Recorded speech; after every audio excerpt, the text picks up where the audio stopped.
ஆமென். நான் கேட்டதை கொடுப்பது என் தேவன், ஆனால் நான் கேளாததையும் கொடுக்கிறவர். அவருடைய கிருபை, அவர் என் மேல வச்ச அன்பு, அவர் பெரியவர் என்கிறதற்கு ஒரு அடையாளம். அவர் பெரியவர் என்கிறதற்கு ஒரு அடையாளம். ஹல்லேலூயா, ஆமென். உலகத்தில் இருக்கிற மனிதனாலே செய்ய முடியுமானால் என் கர்த்தர் வாக்கு கொடுத்திருக்கிறாரு. ரொம்ப அழகா நமக்கு வாக்கு கொடுத்திருக்கிறாரு. நீ நினைப்பதற்கும், சொல்லுங்க, நீங்க நினைப்பதற்கும் வேண்டிக் கொள்வதற்கும். இப்ப நீங்க திரும்பி பாருங்க, உங்க வாழ்க்கையை திரும்பி பாருங்க. ஆண்டவர் உங்களுக்கு கொடுத்திருக்கிறது எல்லாமே நீங்க கேட்டதா? நீங்க கேட்டதா? நீங்க கேட்டது மட்டும்தான் ஆண்டவர் உங்களுக்கு தந்திருக்கிறாரா? நீங்க கேட்டது மட்டும்தான் ஆண்டவர் தந்திருக்கிறாரா? என் வாழ்க்கையில ஆண்டவர் எனக்கு கேட்டது மட்டும் தரல, நான் கேளாததை ஆண்டவர் தந்திருக்கிறார். நீங்க கேளாததை ஆண்டவர் தந்திருக்கிறாரு. கேளாததை தந்திருக்கிறாரு. அது அவருடைய நீதி, அது அவருடைய பெரிய இருதயம். அந்த தேவன் தான் இன்றும் கர்த்தர் வாக்கு கொடுக்கிறார். ஒருவேளை நீங்க அந்த அந்த அந்த மரத்தை போல தான் இருக்கலாம், அந்த ஒரு சின்ன குச்சியை போல இருக்கலாம். ஆனா வேதம் சொல்லுது, அது எங்க வந்துச்சு அப்படின்னு சொன்னா, ஆண்டவருடைய பிரசன்னத்துல. ஆண்டவருடைய பிரசன்னத்துல எந்த ஒரு மனுஷனுக்கும், எந்த ஒரு செத்து போன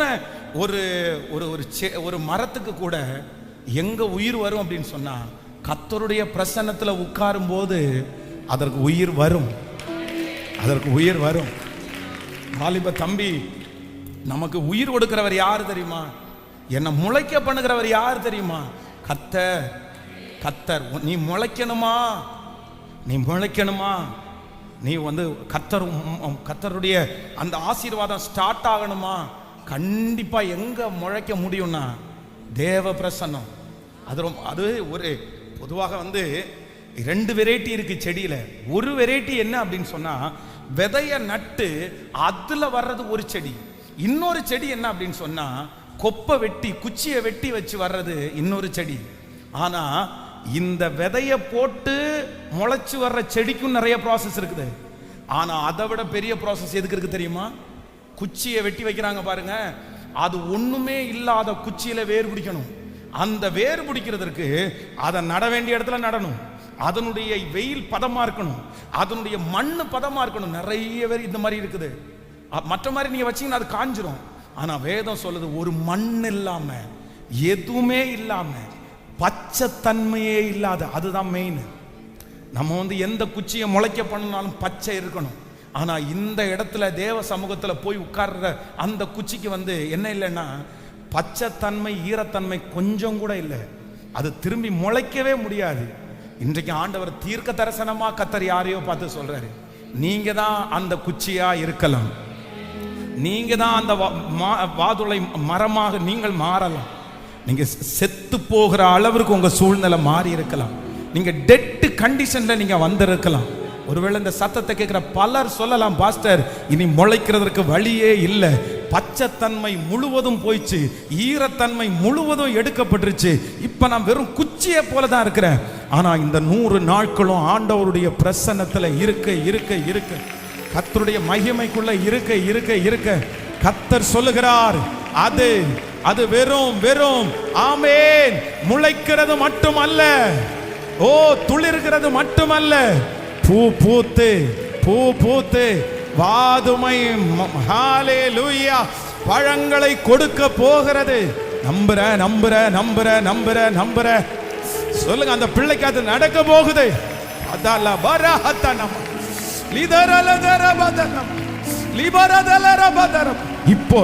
இப்போ ஆண்டவருடைய பிரசன்னம், கர்த்தருடைய பலத்த பிரசன்னம் அந்த வீட்டுல கடந்து வரட்டும், அந்த பிள்ளைக்குள்ள கடந்து வரட்டும்.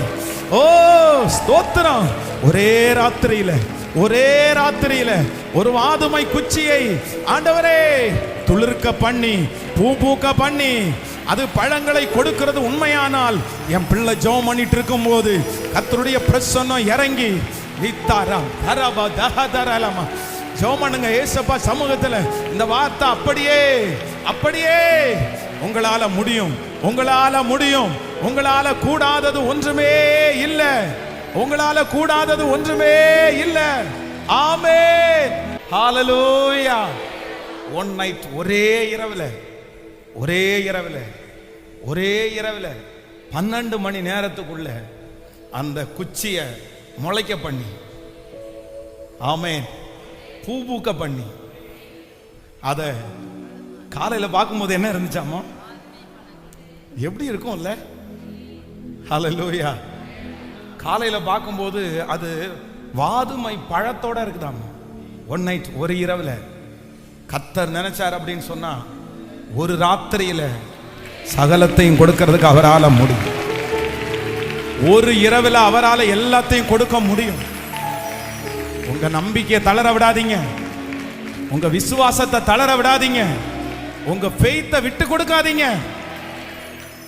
நடக்காதுன்னு மட்டும் நினைச்சுக்கங்க. அத்தனை வருஷமும் கர்த்தர் உங்களை காக்க பண்ணி ஒரு ராத்திரியில கர்த்தர் செஞ்சுட்டு போவாரு. 10 வருஷமா காக்க பண்ணி ஒரு நைட்டுக்குள்ள கர்த்தர் செஞ்சுட்டு போயிடுவாரு. 17 வருஷமா கர்த்தர் நடத்தி வந்து ஒரு ராத்திரியில கர்த்தர் 30 வயசுல யோசேப்பை அந்த பார்வோனுக்கு தகப்பனாய் மாற்றினவர் தான் நம்முடைய தேவனாகிய கர்த்தர். ஹalleluya. நேற்றைக்கு சொன்னது போல நேற்றைக்கு ராத்திரி வரைக்கும் வந்து பாத்தீங்க அப்படின்னு சொன்னா குழந்தையே வெட்டி சமைக்கிற அளவிற்கு பஞ்சம். ஒரு கழுதையினுடைய தலை வந்து பாத்தீங்கன்னா 80 வெள்ளிக்காசு கொடுக்கிற அளவிற்கு காஸ்ட்லி ஆயிருச்சு. அப்படிப்பட்ட ஒரு சூழ்நிலை. ஆனா கர்த்தர் 12 மணி நேரத்துக்குள்ள வேதம் சொல்லுது சூழ்நிலையே தலைகீழா மாத்திர. அத்தனை வருஷத்தினுடைய பஞ்சத்தை ஒரு நாள்ல கர்த்தர் ரெடி பண்ற. நான் இந்த பலிபீடத்திலிருந்து முழங்கால் வலிக்க நான் உங்களுக்கு கர்த்தருடைய வார்த்தையை சொல்றேன். கர்த்தர் நினைச்சார்னா பிரதர், ஒன் நைட், ஒரு பிசினஸ், ஒரு காரியம், ஒரு அற்புதம், ஒரு வரத்து உங்க வாழ்க்கையை தலைகீழே புரட்டி போடும். ஒருவேளை கர்த்தர் அனுப்புகிற ஒரு ஆசீர்வாதம் போதும். அவர் நினைச்சார்னா அந்த ஒன்ன கர்த்தர் பெருக பண்ணி பல மடங்கு ஆசீர்வதிக்கிறதுக்கு சத்தத்தை உயர்த்தி ஏசப்பாட்ட கேட்போம். கேளுங்க, முழு பலத்தோட கேளுங்க. இயேசுவே, ஒரு ராத்திரிக்குள்ள அந்த அற்புதத்தை செய்ய முடியுமானால் இப்போ இந்த சத்தத்தை கேட்டு கொண்டிருக்கும் போது அந்த காரியம் நடக்கட்டும் ஆண்டவரேன்னு சொல்லுங்க. நீங்க ஜெபிக்க ஆகும். ஆண்டவரே, உங்களால ஆகும். எஸ், ஜெபிக்க அந்த காரியத்தை கர்த்தர் செய்யட்டும். ஆண்டவரை நம்ம விசுவாசிக்க கூடிய வார்த்தை. சோ இன்னைக்கு ஆரம்பிச்சதிலிருந்து ஆண்டவர் நிறைய பேரிடத்துல தீர்க்க தரிசனமா பேசிட்டே இருக்கிறாரு.